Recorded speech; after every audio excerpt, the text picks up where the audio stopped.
Welcome to Everything Co-op, bringing you information on how cooperatives can help improve your quality of life. This show is being sponsored by the National Co-op Bank, NCB. The NCB is dedicated to strengthening communities nationwide for the delivery of banking and financial services for the nation's cooperatives, their members, and other socially responsible organizations. For more information on the power of community ownership, visit ncb.coop. That's ncb.coop. Now stay tuned for your host, Vernon Oakes. Welcome, everybody. This is Vernon Oakes. Welcome to Everything Recording in progress. Co-op. This morning, we had the pleasure of talking to Dr. Dawn Carpenter. Good morning, Dawn. Good morning, Vernon. How are you? Great, great, great. Should I call you Dawn, Dr. Dawn, or Dr. Carpenter? What would you like to be called? Well, hey, you is fine. No, my students and my listeners call me Dr. Dawn. I think because they like the alliteration. So we just go with it. Whatever. Okay. So let's start talking. Where are you now? Oh, actually, I'm sitting in the heart of Napa Valley. I'm at a donor conference. Part of my job revolves around bringing in resources for the work we do, so you have to go where the money is. So that's where I am this morning. And where do you live normally? Oh, my home is in Washington, D.C., the nation's capital, as you well know, our hometown, and just where my heart is. And that's where I am right now. Beautiful day here in the nation's capital. Don, you work for Georgetown. What do you do there? Oh, a lot of things. Sometimes I say I'm a psychiatrist, a tour director or whatever, but my formal placement is the founding director of a project called the Solidarity Economy Workshop. And we do multimedia projects bringing to life the stories and the themes of this emerging field called solidarity economics. All right, I want to come back to solidarity economics, but before that, let's talk about your history. Where did you grow up and go to school?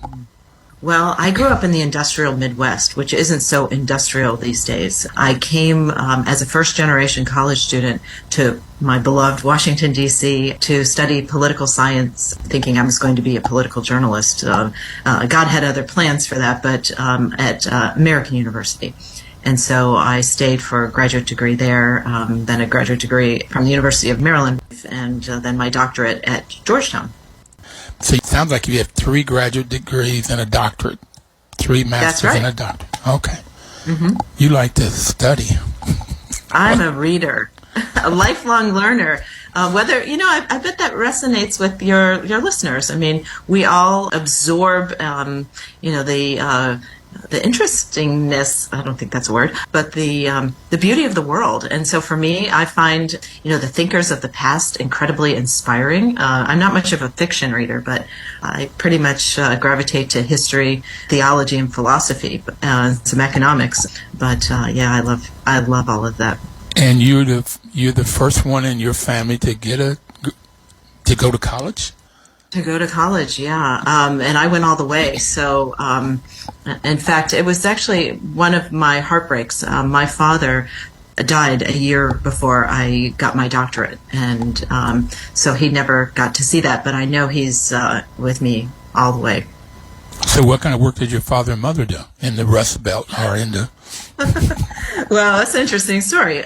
They actually own a bar. It's still in existence. It's called the Windsor Pub, but it's a blue-collar bar. And but my dad started out life as a auto worker. He made tires actually for the Goodyear Corporation, and actually his experience was very impactful on my life. I was an infant in those days, and there was a labor strike, forced to move to another part of the country, and was there for maybe a year, very unhappy. It was the rural South, and our family was from Northeast Ohio. And so we moved back, and that's when my dad opened, actually it was probably his second or third bar. By that time, he was doing it as his side gig early on, before I came into existence. Mm-hmm. And then that's where I got my first job, and I got to write at some point my parents' paychecks, and so it's very empowering as a young person to write your parents' paychecks. But I, did all manner of jobs except for behind the bar kind of things. I reconciled the receipts for the lottery. I took the coins out of the pool table. I transferred. Some of your listeners may understand this, but there's jukeboxes where you have 45 records, and there are 100 of them in a carousel. And on Sundays, my job was to take them out and replace them with the oldies. So Sundays was oldies day. But that's where I learned all about work. Yeah. Well, it's a fascinating ability to learn about not only work, but entrepreneurship. Owning a pub can be extremely hard work and long hours. And you've got all of those different jobs you talked about. You did the accounting, the receivables, the payables, all kinds of different things inside the pub.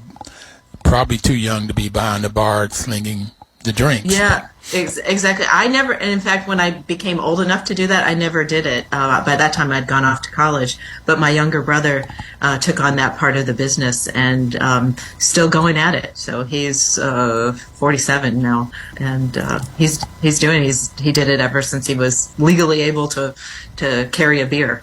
So he's still in the pub? Does he own the pub now? Your brother? Yeah, well, partially. There's a complicated story about family economics, but my stepmother has taken on. She's always over the years been the key person on the administrative side, and back in the day, my dad was the person side of the business, and then over the years, my dad taught my brother how to do that work, and so he's taken on the role that my dad had, and so they're still going. And my favorite thing about their business was that they had a sign out front that said, "Best burgers on this earth." I'm like, "Dad, is there any other earth?" He's like, "Smarty pants." I thought how do you know that? What kind of experiment have you done, research to know that the best one? Okay. So this sort of work thing, you learn about work. So how has that played out in your... Well, no, let's go before we go there. What did you do after you graduated from... I'm trying to get to where you were on Wall Street. How did you get to Wall Street? How did I get there? Yes. Yeah. Actually, it's a story. You haven't noticed I love telling stories, but my challenge is always to keep them short. Yes.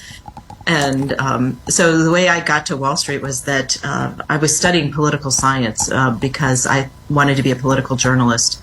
But I first in my family, and anyone who has had that experience knows that it is very hard.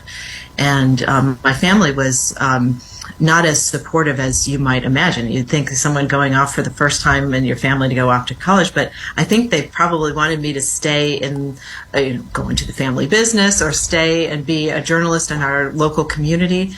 But for me, I just saw the world as bigger.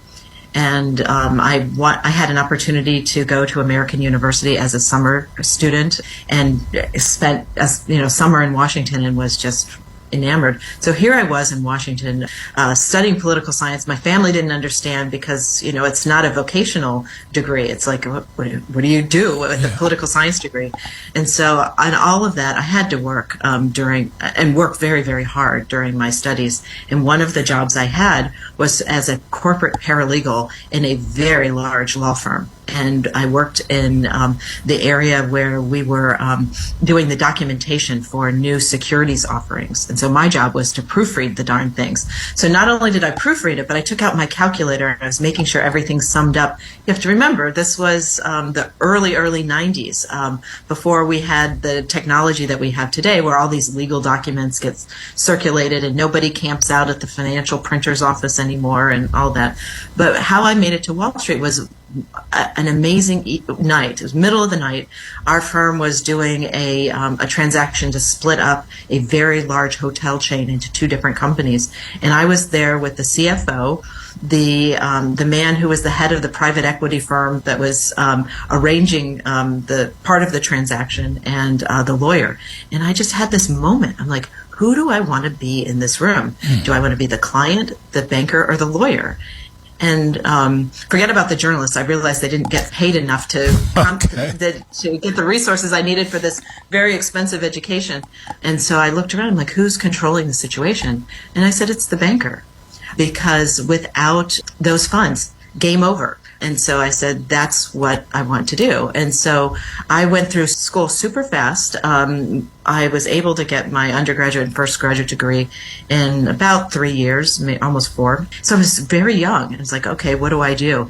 And I had a wonderful, wonderful mentor who said, by this time I had enrolled in a graduate degree in finance, because they don't teach you what you need to know on Wall Street when you go study political science. You have to do a little math.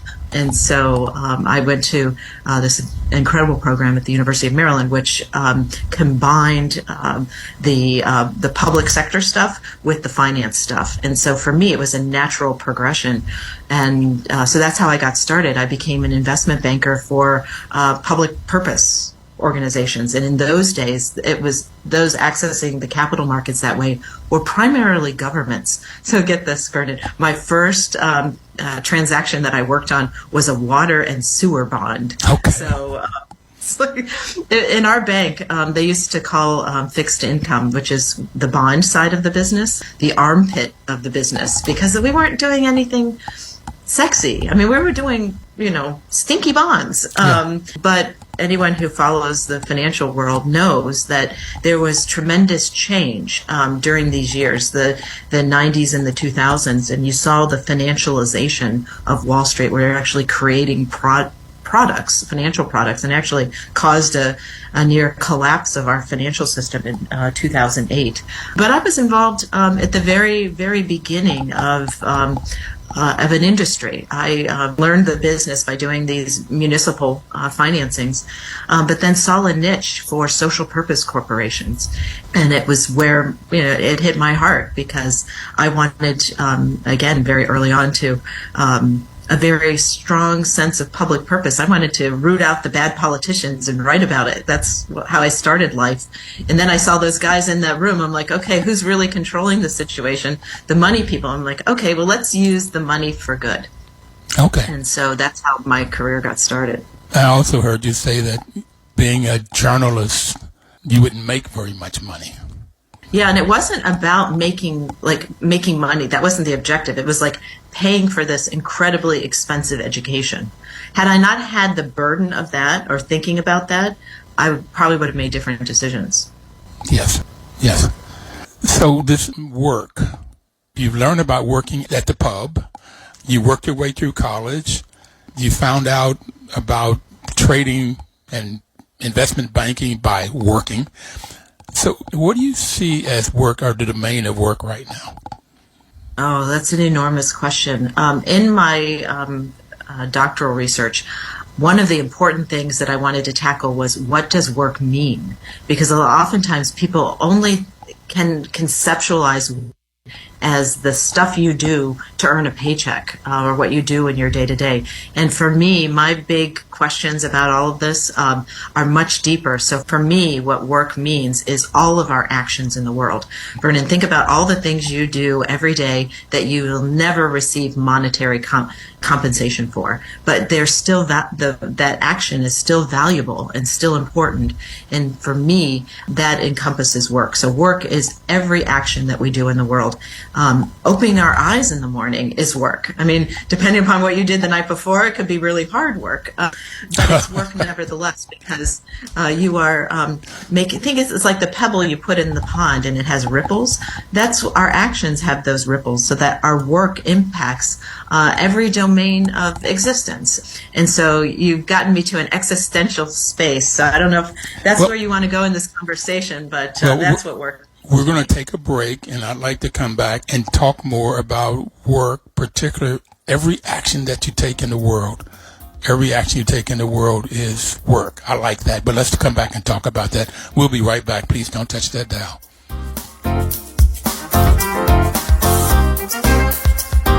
This is WOL News Talk 1450 AM and 95.9 FM 959. Welcome back, everybody. This is Vernon Oaks, and the program is Everything Co-op. We're talking to Dr. Dawn this morning. And we were talking about work. We got that you grew up in Ohio. Your father had a pub, and you worked every job in there except slinging the alcohol. And you learned how to work your way through college. And in working, you found out about Wall Street and investment banking and chose that you wanted to do that work, and you did. In your research, you talk about solidarity economy. What is solidarity economy, and how does that relate to work? Oh, good question. Well, there'll be an entire book about it coming soon to a bookstore near you. But for our conversation now, the most important thing to understand is that the solidarity economy, those words, have been floating around for decades. And the United Nations actually just this past spring came together and actually passed a resolution to give some formality to that concept. And really the easiest and best way to understand it is simply it's a frame. It's a way of thinking. It's an evolving concept related to economic and social justice. And so it's a way we can think about understanding economic activities that prioritize social value and social profit over the idea of maximizing at any cost profit. It's in no way socialism. It's a way of balancing and incorporating a really important concept called social value. So the solidarity economy is a broad term used to describe this change in mindset. That's interesting because I had not had a definition of solidarity economy. And in talking about it a lot on this show, I created a definition that is when a group of people come together, okay, as opposed to working independently, they come together, often in co-ops, and they form this business and they work together. And that is the core of the solidarity economy. And then when you get a lot of these business in an area working together, and that's the sixth principle of cooperation among co-ops, then you really get a solidarity economy because everybody is working for the good of the group, whatever that group is, as opposed to the good of an individual, or as you said, maximizing profits. What's your greatest return on investment for the shareholder? That was the number one thing. The decisions were made when I went and got my MBA. So that was the focus. So I like this solidarity economy. I didn't think about this framework and a way of thinking. Kind of like that. Yeah, and Vernon, what I'll say is I applaud the co-op sector. In fact, it's dear to my heart. One of my early clients at the beginning of my career was actually the National Cooperative Bank. I was a funding banker to the bank, so I've known them for my whole career. So those principles are very dear to me, and I've read the remnant writings of Father Arizmendi from Spain, who was the Catholic who founded the Mondragon cooperatives. I'm very familiar with that at a spiritual level and at a practical business level, but the work that I do takes all of those principles and puts them in other domains. So could you imagine having this conversation about solidarity principles with a publicly traded company? There are a few publicly traded companies that are actually structured as benefit corporations who have this legal permission to manage to mission. But that is just a very, very new thing. And so being able to talk about, for me, solidarity economy puts me in a comfort place in the co-op community because we already get it. But there are other spaces in economic life that aren't there yet. And so my work is really telling the principles behind all of this in ways that maybe turn on a light bulb for people who aren't in that sector. So bravo for being a pioneer. Well, it's phenomenal well, like I said, my MBA, and I wanted to be an investment banker, but it was for me to make money. Okay, that was the big thing, was to become an investment banker to make money. And at some point in my career, making money, it didn't make me happy.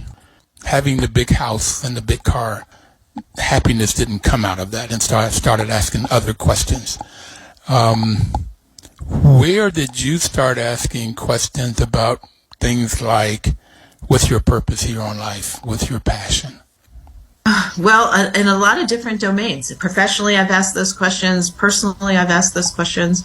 I'm the adopted mother of two, well, they're now grown, but they were babies in Russia. And actually, they came to me through a relationship with the National Co-op Bank, believe it or not. Oh, okay. Yes, they were. Yes, they're not, not in the way you might imagine, but one of their executives had been one of the first American families to adopt children out of Russia, and this was in the late 90s. And if anyone knows anything about Russian politics or Russian history, that was a horrible time in Russia. And he shared that experience with me, and I said, I just have to go.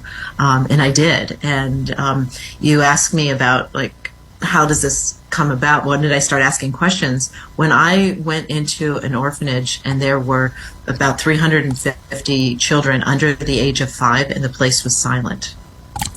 Think about that. It's like you go think about your grandchildren or your own children, and you're like, 2 of them get together and it's like chaos.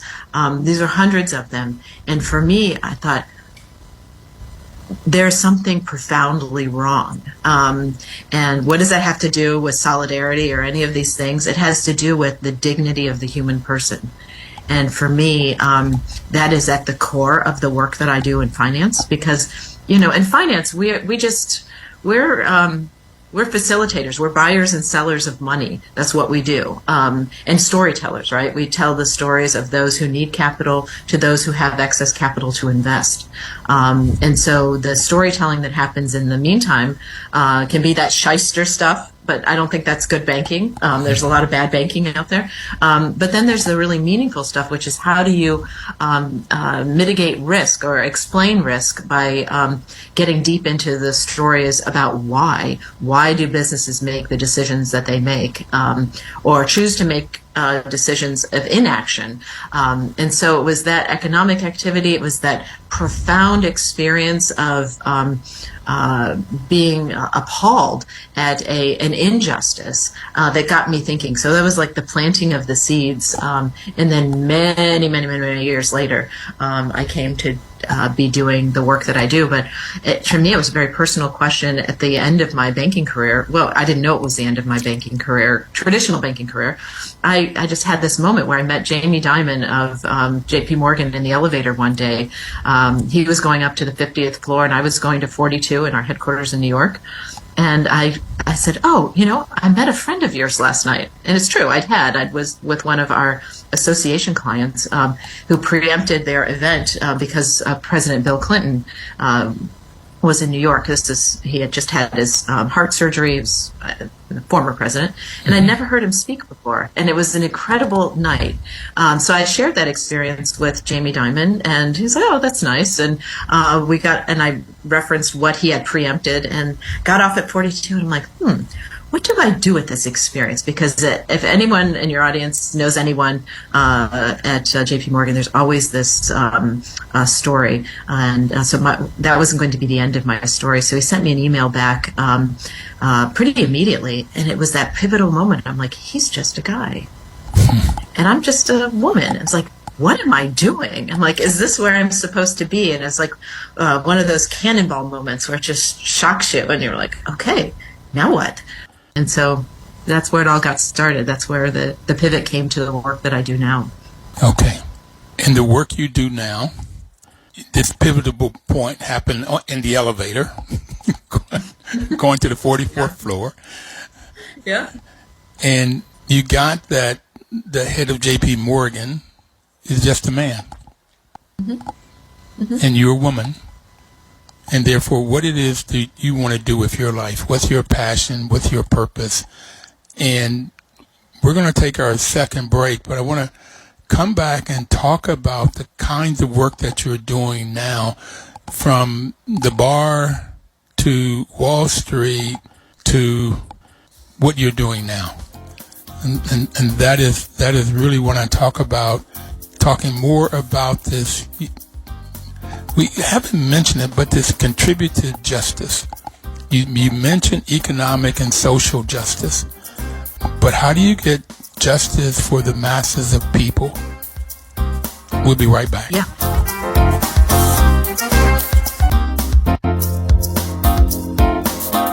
Welcome back, everybody. This is Vernon Oaks, and the program is Everything Cooperative.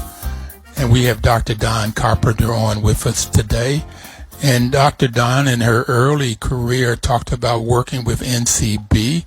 She said she was the funding banker to the bank. And National Co-op Bank has been the supporter, Dawn, of this program for we're almost 10 years now. October will be on 10 years. And they have been a great sponsor, not only financially, but giving us ideas of who to talk to and what's going on in the cooperative world. They've just been phenomenal. And I have it that they are all about economic and social justice. And you mentioned that in the framework of solidarity economy. But I wanted you to tell us, what is contributive justice? Well, to answer that question, it comes for me in my work from two different domains, from the domain of theology, but also from the domain of philosophy. And imagine this concept of justice, very, very simply being just the duty that we owe to each other. Imagine a loaf of bread and its slices that you've probably heard of restorative justice. There are different ways to understand this big, complicated concept of the duty that we owe to each other. So one of those slices of bread, I argue, is something called contributive justice. I did not invent this. I found in my research, this term has been used in 8 or 9 different disciplines. And I was, in my research, answering this question, what does God have to say about the nature of work and the responsibilities of wealth? And so for me, the work of Dr. Martin Luther King was very transformative. He used this concept of being a co-worker with God. And I thought, okay, well, if that's the case, and I believe it to be true for all kinds of theological reasons, but if that were to be true, what is the human value at the heart of this concept of being a co-worker? And for me, the value that I chose, because in my field we study human values, was the value of contribution. So when you're working, you're making a contribution, right? That's pretty easy to understand. Mm-hmm. But at its, if you stretch that out, and at its inverse, the complete opposite of that would be marginalization. So that begins the seeds of a framework of ethics, or a way to understand yet another dimension of justice, which is this value of contribution. So what is the definition of contributive justice? In those different disciplines I mentioned, some give a definition that really focuses on contribution as a right, like we should be able to contribute. And then there are others who focus on this duty component, like, oh, we have an obligation to contribute. And so in my work, in the frame of this theological frame of being a co-worker, it puts the two together. So the definition that I use in my research is that contributive justice is a dimension of justice that concerns both the right and the obligation of each of us to contribute our efforts, our resources, and our talents. Why? For our own flourishing, but also for the flourishing of others, so that we can develop societies where the measure of justice, how we think about how healthy our societies are, is how we evaluate how each of us are able to contribute and flourish within the social framework that we have. It's a different experience in the United States, kind of culturally and politically, for example, as it might be in South America or in Asia or in Europe. But it's this idea that we all have an innate human dignity, and that dignity emanates from the Creator who created us. Some people aren't, their head isn't conceptually thinking about creator and creature. Some people have no faith at all, and just people of goodwill. But in their heart, they can understand that, you don't kill people, you don't harm people. There's a general base understanding of what we do and what we don't do. But everybody knows how it feels to be excluded, right? I mean, you think about your childhood. I was not chosen for a sports team, or someone made fun of me, or whatever. That gives you a sense of what it feels like to have a contributive injustice. You're marginalized, you're put to the side, you're not able to contribute. some of who you are or all of who you are. And so contributive justice theory is a way to think about a framework of ethics that what is ethics? Ethics is simply just a way of telling us what we should do. We don't always do it because there are people who are unethical, and there are different ways of approaching what is the right thing to do. But contributive justice ethics would say that we owe each other, because of the nature of who we are as humans, to be able to develop into you hear this expression a lot nowadays, the best version of ourselves. But I think there's a lot of truth to that, because not only for our own kind of selfish reasons, but also if we don't do that, we rob everyone we encounter with the joy of interacting with us. Because there's something that I might say or do to you, Vernon, that like sparks an inspiration. You're like, Dr. Dawn, I'm so glad we had this conversation, because now I'm going to do da-da-da-da-da. Or I'm going to connect so and so and so. And then you can imagine the ripple effect that happens. It's like that whole pay it forward concept, but at a way that's just an everyday, normal kind of way of being. So when I get this contributive justice, where I grew up is where much is given, much is expected as a way of life, or in the church. Also, there was 10% tithing or more. Your time, talents, treasure. Right. It was taught of giving and helping and supporting, and the more you got. That doesn't seem to be in the American capitalistic society. Our society today, of the people that get the most, the 1%ers, feel like they need to be given to the masses, or giving what they got. As a matter of fact, it seems to be the opposite. They want to create policies that would give them more and more and more and more, as opposed to them helping more people. What do you think about that statement? Yes. Well, it's sad, actually. And why is it sad? It's sad for the 99%, but I think it's even more sad for the 1%. Why? Because there's tremendous capacity for amazing things when we open ourselves up. So I'm not saying take all of this, family wealth that was created by who knows what means and just give it away. But be smart is not the word I'm looking for. It's like be hopeful and imaginative of the seeds you could sow.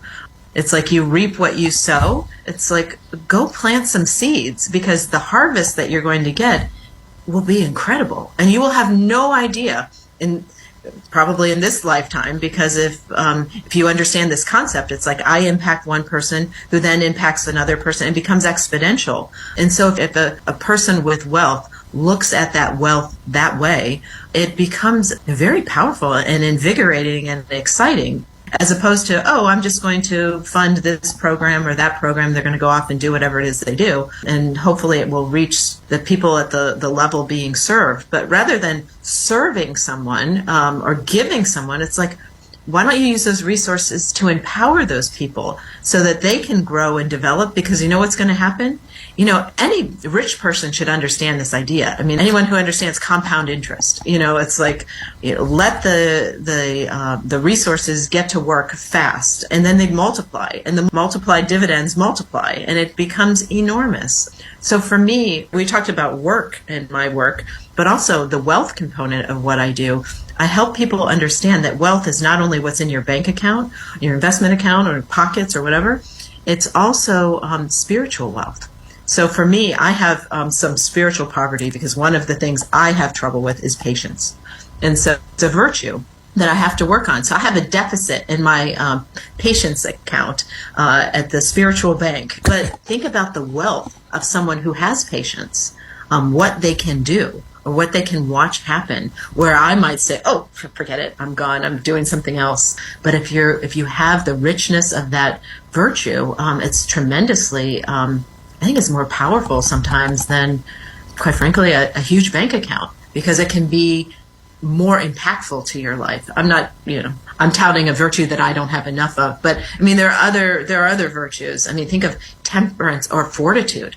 Like, imagine if you were a person who had a negative balance in fortitude. What is fortitude? It's just like that stick-to-itiveness. Like, for me, the road I had to travel to get to where I am today, I think I've been blessed with a wealth of fortitude. Yep, a wealth of fortitude. It's moving forward. Dawn, I really like this whole idea of wealth other than money. The different kinds of things that one can do to create wealth. And from at least what I've gotten so far, Dawn, is how you can help others. How you can take whatever skills you've got, whatever knowledge you have, whatever finances you have, and help others. And again, that's why I like this whole co-op world, because you're helping people to learn how to create business, create jobs, create their financial wealth, but they also learn how to work together, and you create all of that other wealth that you're talking about. So that's, again, why I really like the co-op world. Me too. Okay. So what I want to talk about next is your Solidarity Economy Workshop. But before we talk about that, the kinds of things that you're doing in that workshop at Georgetown, how does storytelling come into play in the work that you do? Well, I mentioned that for me, storytelling began way at the beginning of my banking career. People talk now much more about the concept of storytelling because I think there is a greater and greater awareness of the power of narrative stories. Because if I were to teach you something as a professor, as an example, you may or may not remember, a third of what I tell you. But if I can tell it to you in a story, you're going to remember. And so for me, storytelling is critical to use as a pedagogical teaching tool. And what it means in the work that I do related to economics is really to, do the God language. The values that are embedded in this contributive justice theory show up in every story that we tell on our podcast, in our upcoming docuseries, and in the feature film that we're going to be making with the Vatican. So storytelling is where you get the knowledge across by telling stories. So. Yeah, and that's how we choose our stories. Okay. So we're going to take our final break now. And we've talked about your working in the pub, going to school, working your way through school, getting out and working in Wall Street, and then getting a doctorate and working at Georgetown. Work has a lot to do with it. When we come back, I want to talk more about the work you're doing at Georgetown in podcasts and streaming and documentaries. We'll be right back. Please don't touch that dial.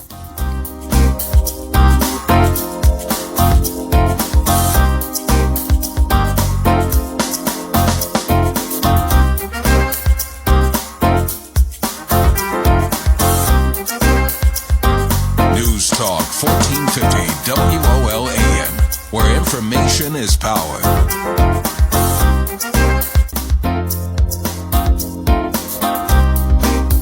WOL has been a great sponsor to this show. The show is Everything Co-op, and I'm your host, Vernon Oakes, and we're talking to Dawn Carpenter. The reason WOL has been a great partner is because their motto is information is power, and I have it that information is stored power. You have to go to action to get the power. You have to put action to it. So I want to talk to Dr. Dawn now about the actions that she's doing in the Solidarity Economy Workshop. Tell us about some of those actions. Oh, Vernon, I love WOL's mantra because it is an embodiment of this idea of contributive justice, because it's one thing to have all this stored up capacity, but it doesn't, as you say, it doesn't get you there until you put that into action, and that's your contribution. So thank you for the commercial for me, too. So you asked me about what I do at Georgetown. Well, I plant seeds in young minds to think about how they can use their skills in the solidarity economy. So I have some students who come from business, some students who come from public policy, School of Foreign Service, all kinds of places within the university find their way from time to time into my orbit. So I do work with students. I also do, the primary work that I do is in media outreach. I'm what they would call a public scholar. Colleagues of mine in the university work in the traditional academy, where their research goes out into academic journals, and they're in that space of ideas. My classroom, my journals are in the public sphere. So I take these concepts that might not be accessible to everyday people because they're not reading professional journals in these very niche disciplines. They're out in the world doing their thing, and so I bring this knowledge out to people through podcasts. Through we're now in negotiations on a video version of the podcast, not just me as a talking head, but me out in the world introducing the viewers to the Friends of Dr. Dawn. And then I mentioned a documentary film with the Vatican. So I'm as I say, a public intellectual. That's what I do at Georgetown. Okay. Miss Public Intellectual. That sounds snooty. Wait a second. Let's say that a different way. I'm a democratizer of learning. Okay. Okay. What is this feature film about that you're doing a documentary on? Well, thank you for asking about that, because it's incredibly exciting and daunting to me. In the spring of 2019, Pope Francis put a call out to the young people of the world. And in his frame, the young people meant 25 to 40-year-olds. So they're people who have been out and they've been educated, they're out in the working world, but self-identify as economists, entrepreneurs, or change makers. So in 2019, in the spring, he said, okay, I want to gather a group of you in Assisi, Italy, to think about how we might reimagine the way we think about economic life. And for him, it was really because of the spirit of St. Francis of Assisi, who heard the cry of the earth and the cry of the poor in his time, and think about what that means in our time, the cry of the earth, think about the existential issues related to climate change, and the cry of the poor, think about the tremendous wealth inequality that we are experiencing on planet Earth, let alone in our own country. And so he said to these young people, come to see us. And so thousands of them applied, and about 2,000 were chosen. And later that year, in 2019, I was speaking. I don't fall in that age range, unfortunately, but I was speaking at an ethics conference, and someone heard me. And a couple of weeks later, I received a letter from the Vatican saying, we would like to invite you to be what they call a senior advisor, which I think is just kind of a grown-up in the room, gray hair in the room, to one of the working groups of this very large conference. And I said, well, of course I'll come. And so they attached me to a working group called Finance and Humanity, and there are 12 of these different working groups. So the point is that we were all supposed to meet in Assisi, Italy in March of 2020. Do you remember what was happening in March of 2020? Yep. It was the global, we all do, right? But Italy was kind of ground zero at the time. And what did these young people do? They got connected online through primarily Zoom and WhatsApp, the messaging platform. And what would have been perhaps a conference where these young people come and then they go back to their home countries and they go about their lives. What happened was, because everyone was in lockdown, we got into very deep relationship building. And so what I've been asked to do was 4 years later is to tell the world about the first fruits of what happened to these this international group of young people who wanted to reimagine or imagine putting a new soul in the economy, which is a very hard concept maybe to understand, but it's a way to kind of humanize economic life in the spirit of these solidarity economy principles that we were just talking about. You mentioned Pope Francis, and Georgetown is a part of the Catholic Church education. I hear a lot in the news about things that may go wrong in the Catholic Church, but I don't hear all this good stuff. And you mentioned Arismendi and Mondragon in the 40s. The Catholic Church has done a lot to help poor people start their own businesses, create their dignity and financial wealth. But I don't hear this in the news about the work that's being done. Do you have any sense of why that's the case? Or is it just that, is it in the news and I don't hear it? Or is it not in the news? Oh, Vernon, that's actually, for me, one of the tragedies of life, because there is so much embedded in the principles, the social principles that come out of this faith tradition that apply to, and have general acceptance among people of goodwill outside of this particular faith community. And I think what you've hit on is that, there are not enough storytellers. So we need to increase the storytellers, but also there's a lot in the news, and rightfully so, about abuses, not only in our faith community, but also in others. And so it's turned off a lot of people to religion.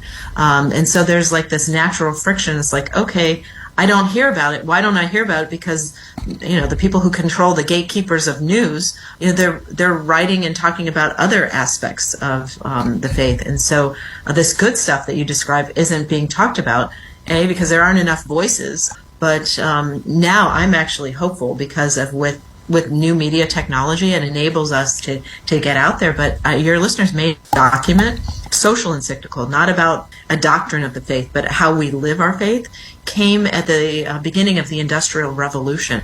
The church saw the tremendous abuses of child labor, of the sweatshops, the poorhouses, and said this cannot stand, and penned the first social encyclical. I think it was in 1861. Or 91 rather, and that's what started it all. And it's an incredible story. I mean, the story of what the church has done over the years to help advance issues like the right to associate. Imagine we have it embedded in our Constitution, the right of association, but the church had to say, yes, we stand up for people who labor, and has been a strong advocate of the ability of workers to choose whether or not to associate themselves in a union so as to have a voice in their work.